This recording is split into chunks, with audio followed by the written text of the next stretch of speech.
Hi guys! Welcome back again to our YouTube channel, Han and Kai. So today's video ay gusto ko lang i-share yung opinion ko regarding sa, I guess alam niyo na yung nangyari sa BI or Bureau of Immigration natin sa Philippines. They just posted or released a statement regarding on the issue of this one, di ba? So, last February 7, 2025. So the BI intercepts couple at NAIA for fake Netherlands visa. Yan. Kaya naghihigpit ang ating mga Bureau of Immigration dahil sa nangyaring ito at sa mga others happenings din, di ba? So, but then ito talaga yung napansin ko or mas nag-sink in sa akin yung situation na to, di ba? Kaya talagang naghihigpit din ng BI. Hindi natin maikakaila. And for the security din kasi ng ating mga fellow kababayan. So, dahil sa issue na ito, gusto ko lang i-share yung opinion ko. As we doing as well visa assistance. And, but guys, we're not travel agency Kung ano lang yung na-experience natin through our journey as well with my visa as well before. And if you're a fellow German Filipina and you found our vlogs here, as you see, we are sharing our information para mas mapadali din yung buhay natin in case, lalo na kung first time applicant ka and you have as well idea paano yung mga process and documentation kung sakaling gusto mo mag-apply ng visit visa going to Germany and other Schengen visa as well na ating nagawa na rin ng information. And as you can see, we also have successful assist din. And I am happy that they trust us, di ba? Pero yun nga, wag na nating palampasin pa kasi ito talaga yung gusto ko. Kaya talaga naghihigpit yung BI or Bureau of Immigration dahil sa nangyaring ito. And this couple is attempting na lumabas ng bansa going to Netherlands as a tourist visa. And couple pa naman sila guys, no? Siguro, and they have holding a fake visa. And grabe. And ito daw ang sabi. So the VI Immigration Protection and Border Enforcement reported that the couple was aged 26 and 28 attempted to board a Cathay Pacific flight to Amsterdam pretending to be tourists. However, immigration officers found their Netherlands visa suspicious. A thorough examinations by the BI Forensics Documents Laboratory confirmed that the visa was counterfeit. Upon questioning, the couple admitted to paying, they pay 268,000 for their travel arrangements, which includes for the fake visa. Grabe, ang mahal na binayad nila, 268,000 guys. Kung kayo ay first time applicant at wala kayong ka-idea kung paano mag-apply, guys, ang daming tutorial sa YouTube, sa Instagram, sa TikTok. Yan guys, yung mga platform. Go as well joining to the FB page kung anong country yung plan yung applyan. There's a lot of platform application that you can easily figure it out, lalo na kung first time applicant ka and you want to apply for this kind of whatever Schengen visa you want to apply, di ba? Kahit ikaw lang mag-isa guys, kaya niyo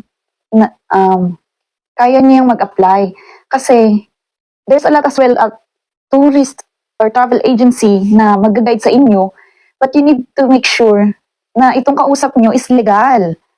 And dapat i-confirm nyo or i-check nyo yung background nila kung marami na pa silang napaalis or na-assist, di ba? Kasi as well din, yung mga travel agency, hindi rin yan assured na yung documentation nyo is 100% na ma-approve. Kaya, nandiyan lang sila to guide and assist you. And still, the embassy where the country you plan to apply the visa are the one who will check if your documents is good to go to give you an approved visa.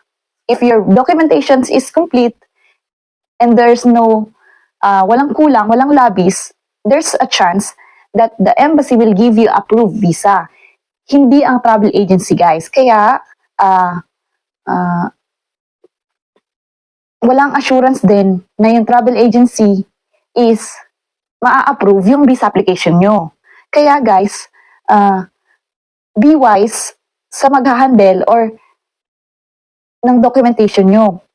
Kahit ikaw na mag-a-apply as a first-timer, before you do the first step, talagang ang dapat mong gawin is mag-research ka. Maraming application like Facebook, join in the group where you plan country like to apply for a visa. Also, there's an TikTok, YouTube, and then take a note. Kahit ikaw kaya mo yan, kahit na ikaw ay busy na tao or busy na person, set aside or set a time where you can do your visa application. And take a note, guys, and make a list. And also, kapag ang travel agency ay hindi ka hiningaan ng biometric, kasi guys, normally, dapat talaga personally niya yan sinasubmit sa VFS. So, where's the normal or where's the you can check your Schengen visa application sa VFS, guys. VFS Global. Type nyo lang sa Google, VFS Global. And then, you can go there directly and search what country, di ba? And then, ikaw na person or you are as the applicant, you need to apply and submit your visa application as personal. Kasi guys, they need to get your biometrics stamp sa visa application mo para sa iyong visa. And then, appearance, photo appearance, talagang pipicturean ka nila doon sa appointment date mo, guys. Kaya kapag yung travel agency na nag-assist sa inyo at walang ganung nangyari, kakabahan ka na. So, yan talaga normally, guys, yung sinasabi ko sa mga ina-assist din namin na talagang you need to do it personally and submit your application. Saan ba pwede? Sa BFS Global? O saan ba tong BFS Global na to? So, meron sa Cebu, kung taga Mindanao or Visayas ka. And then, if you are Luzon, then Makati, Cebu and Makati, where you can submit your visa application in VFS Global. And sa VFS Global na yan, guys, dyan yung makikita yung list of requirements, guys. Okay? So, normally, ang bayad sa yung visa application as well is katulad niyan, sa Netherlands is less than 10,000 ang visa application nila, guys. VFS fee, okay, for your visa. So, katulad niyan, this person, the one that the BI found, they paid 268,000, guys. Grabe. And then, they get a fake visa, di ba? Nakakatakot. Kaya talagang naghihigpit si BI pag ganitong sitwasyon na talaga, guys. Kaya, lalo na kung first timer ka, you can do it naman as well. Hanap lang kayo ng mga legit na mag-a-assist sa inyo. Kahit hindi nyo kunin yung full assistance nila, guys, meron yan silang mga ino-offer na mga pre-documents, di ba? And be vigilant, guys. Kapag ganito, so, mahal talaga ang pag-process ng visa application, guys. Hindi naman talaga basta-basta din. And marami talagang dapat kang gawin. Kasi you need to submit as proof of rootedness na gusto rin nilang malaman na babalik ka ng Pilipinas after that visa. Hindi yan magic, guys. Naiintindihan ko yung iba, busy or walang idea kaya sila naghahanap ng travel agency. Pero guys, you as an applicant, kaya niyo yan gawin, guys. Kaya, pwedeng kayo yung gumawa at mag-handle ng documents nyo para sure din kayo, di ba? Anything happens, at least you try. Approve man o hindi, at least sinubukan mo, di ba? And in case na hindi approve, at least may idea ka, saan ka nagkulang, di ba? Hindi man approve yung visa application mo, malalaman mo doon sa returning documents mo and sa refusal mo, ano yung kulang, ano yung mali, ano yung dapat kong isubmit para ma-approve next, di ba? Pwede kang apply again for that refusal and or to make sure na hindi masasayang yung visa application mo, sundin mo yung list of requirements, di ba? So yung iba naman na hindi tourist visa like visit visa pero unemployed, di ba? Pag sinabing unemployed, walang trabaho. So hindi rin student, pero gusto mo mag-apply dahil meron kang sponsor. Kunwari, kamag-anak mo, relatives, family mo, na gusto mong bisitahin sa country na yon, or your partner, foreign partner or same partner na Pilipino din, ganon. So, pagdating naman dito sa visit visa at unemployed ka, then provide documents that from your sponsor, di ba? So, hingian mo ng sponsorship letter, invitation letter, and other documents na makakapagtunay na relative mo ito or foreign partner mo to or family mo to, di ba? And submit this kind of document as well. And provide a cover letter, convincing cover letter. And, yun nga, balik tayo dun sa topic na yun. So, kahit ikaw as a applicant, kaya mong mag-process ng visa application mo. Pero, guys, if wala ka talagang time na gumawa, but you can pay naman, di ba? Hanap lang kayo guys ng legit na travel agency. And mahal talaga guys ha, yung ibang nag-provide ng ganitong travel agency, so, talagang sobrang mahal ng fee nila. But then, make sure lang na makakita kayo or check nyo yung background nila kung legit talaga. And make sure nyo rin na may mga na-handle na din silang previous applicant. Then, i-check nyo yung background kung ano yung nangyari dun sa previous application ng mga ibang applicant as well, di ba?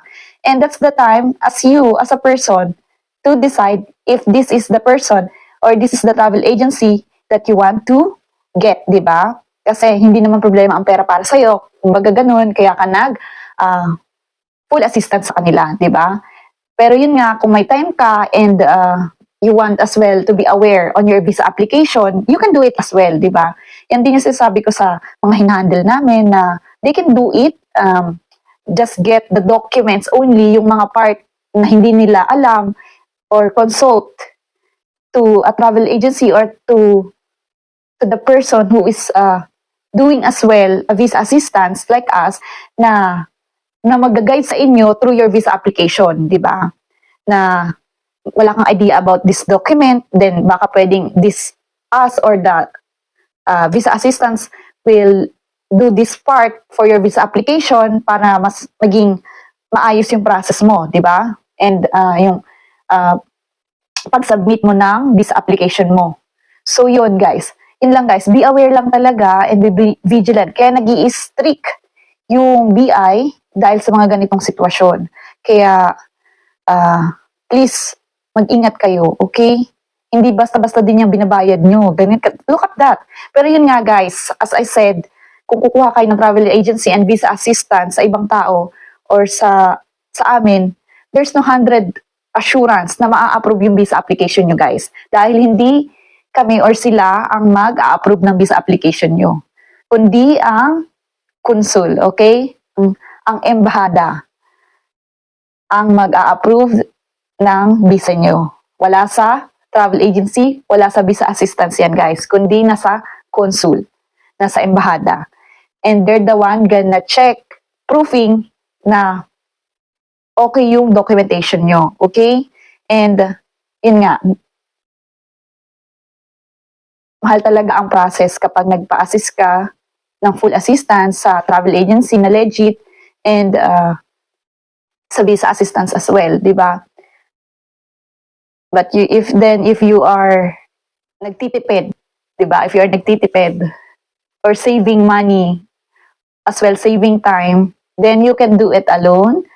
Just it gives a lot of information in the social platform like Facebook, join in the FB group, FB page, check a lot information in YouTube. There's a lot of information. You can get ideas as well in the TikTok. There's a lot of people na then that they keep sharing their information, their process on how they do the visa application, di ba? And also, check as well in the VFS Global. Dun talaga guys, type nyo lang sa Google VFS Global and where the country you want to apply. Diba? All the Schengen countries are connected with the VFS Global. So, hopefully guys, in your visa next application, lalo na kung first timer ka, ay be vigilant, di ba? Kasi sa panahon ngayon, ang dami na talaga. And hindi yung nag-handle ang masisira when the time na ikaw na yung planong umalis ng country, di ba? And grabe, nakakatakot, di ba? Kaya talagang naghihigpit lalo yung Bureau of Immigration din dahil sa human trafficking and so on, di ba? Kaya talaga be aware. Dahil dyan talaga silang maghihigpit, di ba? Sa mga next traveler as well, lalo na kung first timer. So, yun lang guys, talagang be vigilant and be wise. And hindi mura ang visa application as well, pero kung kaya mo naman, you can do it as well on your own, di ba? So, kami guys, hindi kami travel agency ha. So, but then marami na rin kaming na-handle na applicant and praise God, approved naman, di ba? And marami na rin kaming natulungang couples na nagkita na rin sa awa ng Diyos, di ba? And they are together and happily living together, di ba?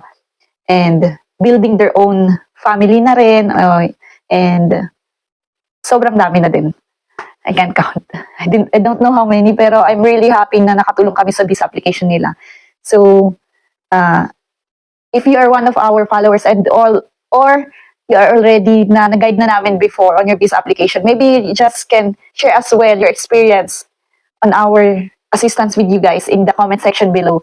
And so the other will have idea how you also do and we do the visa application with you. And as well, if you have some questions, just comment down below and we will try to as well to answer your queries about your planned visa if you are soon plan to apply for a visa in the Schengen countries. Na may idea kami guys ha. So, God bless guys and ingat talaga. And hopefully nag-idea kayo dito sa vlog natin. And salamat sa pakikinig. At salamat din sa panonood sa ating vlog na ito today guys. So, God bless.